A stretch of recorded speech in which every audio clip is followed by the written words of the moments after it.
All right, so yesterday I went to Walmart. Or was it yesterday? I think it was the other day.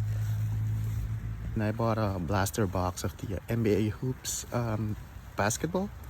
And I guess this is the biggest hit of like the blaster box that I bought. It's Bob Carrington premium Prizm Winter Blizzard parallel of his rookie card.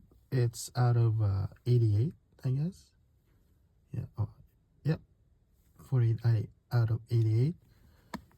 And he averages, I guess he's having a good year this year. Well, it's his rookie card. But he's averaging 9 points and 4 assists or 4 rebounds and 3 assists this year. And yeah, check this card out at my eBay.